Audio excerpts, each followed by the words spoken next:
According to the American Association of Suicidology, in 2003, there were approximately 787,000 attempted suicides and over 31,000 reported suicides. There were over 25,000 male suicides and approximately 6,200 female suicides. However, female attempts to suicide outrank men 3 to 1. While taking a closer look at these figures, it was reported that approximately 4,000 suicides were young people and over 5,000 suicides were elderly people.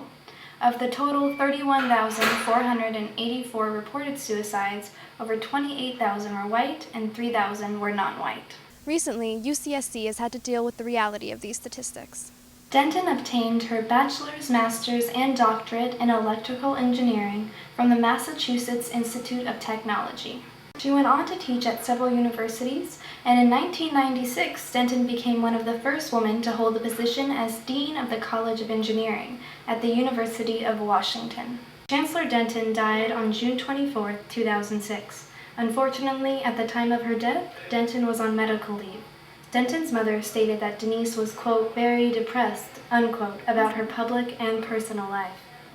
Mental illness plays a significant role in relation to the amount of suicides attempted and executed. Dr. Audrey Kim is college's 9 and 10's counseling psychologist and is a part of the UCSC Counseling and Psychological Services Department. Dr. Kim discusses some important factors to keep in mind. Locally, for example, at San Jose State, which still has a much larger campus, they have about 28,000 students. In comparison to the 64 students we hospitalized in the past 2 years, they only hospitalized about 5 students last year. Emil Durkheim was one of the founding fathers of sociology. One of Durkheim's major contributions was his case studies on suicide that were published in his 1897 book, Suicide. For Durkheim, the important thing to keep in mind is social integration. Durkheim argued that high levels of social integration resulted with low levels of suicide rates, and vis-a-vis, low levels of social integration resulted in high levels of suicide rates. Whatever the cause or motive is behind suicide, it's nice to know that there are resources for people in need.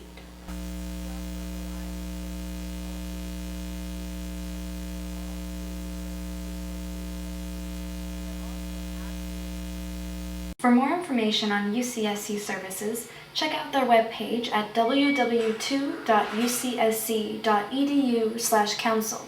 And for immediate assistance, call the American Association of Suicidology's crisis hotline at 1-800-273-TALK.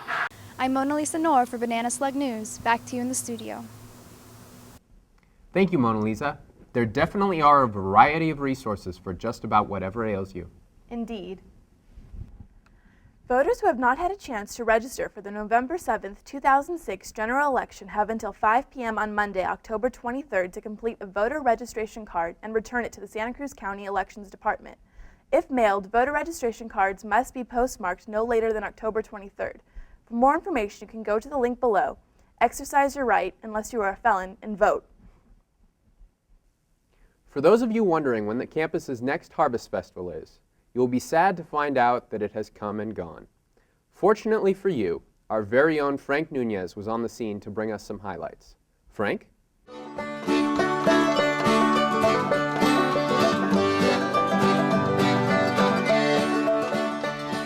The Center for Agroecology and Sustainable Food Systems held its annual Harvest Festival October 7th at the UCSC farm. The event attracted droves of UCSC students and staff, as well as members of the greater Santa Cruz community. Well, the Harvest Festival is to celebrate the harvest. It's a community event, mostly, for people to come out and see what we're doing on the farm. Every year, it's just sort of a culmination of the growing season and it's a great event to bring people who are already familiar with the farm and hopefully a bunch of new people so they just can come and celebrate the beautiful day and the end of this growing season. And then we have a variety of community groups here related to sustainable agriculture issues. Well, the festival actually started about 10 or 12 years ago, and it started as just a squash tasting festival, where some friends of the Farm and Garden, which is kind of a community support group of the farm, came and we just tasted winter squash. But since then it has grown into a larger festival. We've added things like hay rides and brought in the local chefs to cook. We have apple tasting, and it's just continued to grow.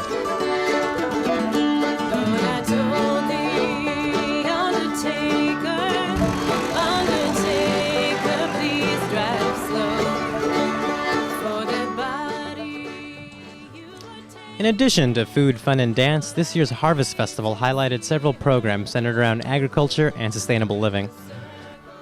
One of the center's highlighted programs is Community Supported Agriculture, or CSA. The program is simple.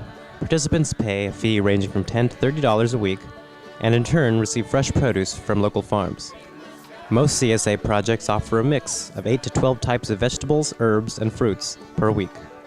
It's a great way for the farmers to have their market already set up. They have a consumer base that they're connected with. And it's a great way for community members to know where their food is growing and get connected to seasonality produce.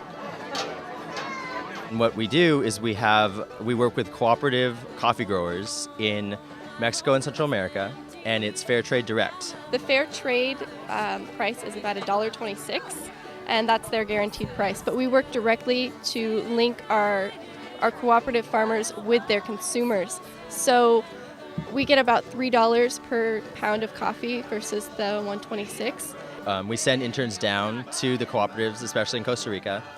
And if you'd like to visit the website, it's communityagroecology.net, and you should. What do I hope to take away? Well, I just like sharing the farm, and hopefully more people that haven't been here will get exposed to what we do on the farm and also learn about what sustainable agriculture is.